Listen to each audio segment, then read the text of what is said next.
Assalamualaikum dan salam sejahtera.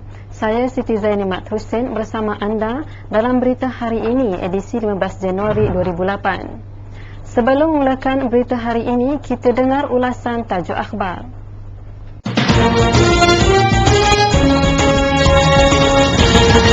Terima kasih Zaini. Assalamualaikum warahmatullahi wabarakatuh dan selamat tengah hari pada penonton sekalian. Bagi saudara yang belum berkesempatan membaca akhbar untuk hari ini atau minggu ini, maka kita akan memberikan sedikit masa untuk buat sedikit ulasan tentang tajuk-tajuk akhbar. Dalam keluaran Harakah minggu ini, yakni 16 hingga 31 Januari tahun 2008, muka depan telah memaparkan tajuk Bagaikan Ketam Mengajar Anak. Demikian komen yang diberikan oleh Presiden PAS Tuan Guru Abdul Hadi Awang tentang kenyataan Najib untuk memperingatkan semua pimpinan Barisan Nasional supaya berakhlak mulia dalam menghadapi pilihan raya yang akan datang nanti. Dan juga PAS memandang serius tentang kenyataan Dr. Chua bahawa bukan semua yang duduk dalam kerajaan itu bersih. Jadi ini satu kenyataan yang paling merisaukan kita. Jadi tuan-tuan boleh dapatkan naskah Harakah minggu ini. Dalam muka surat keempat, bagaimana Naib Presiden Datuk Husam Musa telah membuat sanggahan terhadap kenyataan Datuk Seri Najib Abdul Razak tentang harga minyak. Kenyataan beliau yang mengatakan bagaimana seandainya pembangkang menurunkan harga minyak, maka negara kita Malaysia akan jatuh bankrupt. Ikuti hujah dan ulasan beliau tentang kenyataan Datuk Seri Najib Razak ini. Kemudian kita beralih kepada akhbar siasah. Kita lihat bagaimana tajuk atau muka depan menunjukkan lukisan Zuna yang menunjukkan BN tidak sepakat untuk menghadapi menentukan waktu pilihan raya yang akan datang. Jadi ketiga-tiga parti komponen ini masing-masing mempunyai agenda tersendiri untuk memilih tarikh sebenar untuk pilihan raya. Dan tajuk yang agak menarik ialah dalam muka surat 3 tentang yuran sekolah. Bagaimana seksyen ini menceritakan tentang bagaimana TV3 sendiri telah memalukan Hishamuddin tentang yuran, kenaikan yuran dan pembayaran yuran yang difahami oleh ibu bapa bahawa tidak perlu lagi membayar apa-apa yuran pada hari pertama kemasukan sekolah.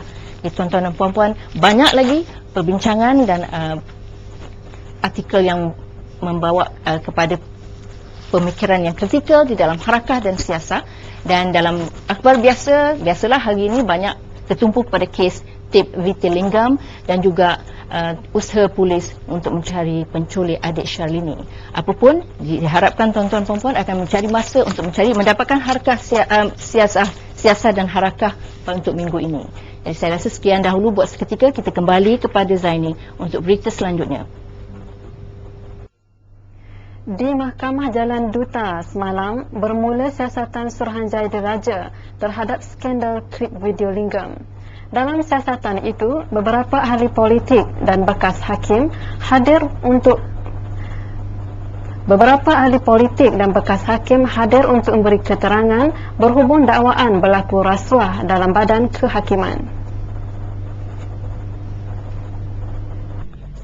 Peguam Datuk Seri Anwar Ibrahim M. Puravelan mengemukakan bantahan terhadap keanggotaan Suruhanjaya Diraja yang dilantik untuk siasatan klip video Wikilinggam.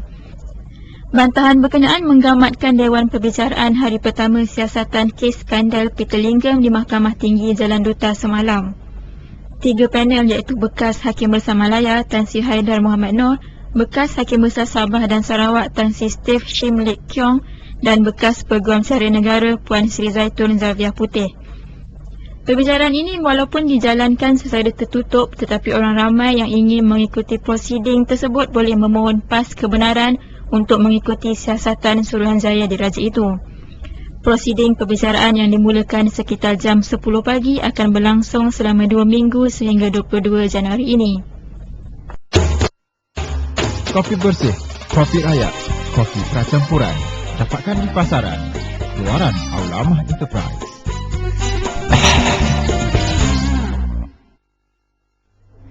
UMNO Kelantan diingatkan tidak terlalu gairah dengan hasrat mereka menawan Kelantan dalam pilihan raya akan datang supaya tidak terjadi seperti kata pepatah, dikejar tak dapat dikendung berciciran. Ingatan itu dinyatakan Exco Kerajaan Kelantan Datuk Paduka Husam Musa sewaktu ditemui semalam. Tapi saya suka nasihatkan pemimpin-pemimpin UMNO ni berfikir dengan lebih masak ya, untuk kepentingan umat Islam pada jangka masa panjang ya. Dan UMNO juga perlu fikir ancaman pembangkang di Pulau Pinang ya. Nanti terlepas Pulau Pinang, negeri Perdana Menteri dapat Kelantan, tak berbaloi ya. Baik Perdana Menteri jaga Pulau Pinang dulu dengan sebaik-baiknya lah. Pada masa yang sama, pembangkang ni dia tak duduk diam lah, dia akan bergerak ya. Dan kita tengok dengan takdir Allah SWT berlaku perkembangan politik yang tak pernah berlaku sebelum ini. Macam golongan India yang menjadi pengundi setia Barisan Nasional sudah begitu marah dengan Barisan Nasional ya. Pengundi-pengundi Cina juga rasa tak puas hati dengan Barisan Nasional ya. Jadi mungkin ada perubahan sokongan kepada Barisan Nasional ni di negeri-negeri yang tertentu, termasuk di seluruh negara ya. Jadi saya yakin pilihan raya ini akan jadi satu pilihan raya yang seimbang. Walaupun dia nak pergi ambil Kelantan, tapi pembangkang lain pula pegang ekor dia di Johor, pembangkang lain pula pegang telinga dia di Pulau Pinang, pembangkang lain pula pegang kaki dia di Selangor, di Perlis pun ada masalah ya. Masyarakat Kelantan juga katanya keliru dengan kesungguhan kerajaan UMNO Barisan Nasional memilih Kelantan sebagai pusat tamadun Islam berbanding negeri-negeri lain, dan pembangunan sememangnya boleh dibawa tanpa menukar kerajaan. Kita masih keliru kenapa UMNO beri nakkan Kelantan ya. Kalau mereka nak buat pusat tamadun Islam, kenapa tak buat di Pahang ya? Di Pahang dia buat pula pusat perjudian peringkat dunia. Di Kelantan dia nak pusat tamadun Islam. Jadi buatlah di negeri-negeri yang UMNO sudah ada, macam Melaka, macam Johor. Kenapa di Kelantan saja mesti buat pusat tamadun Islam tu? Dan yang kedua, kalau dia nak bawa pembangunan, kita telah buktikan bahawa pembangunan ini tak perlu tukar kerajaan ya. Kerajaan pusat boleh salurkan semua bentuk pembangunan dia ke Kelantan. Jadi tak perlu ada pertukaran kerajaan ya.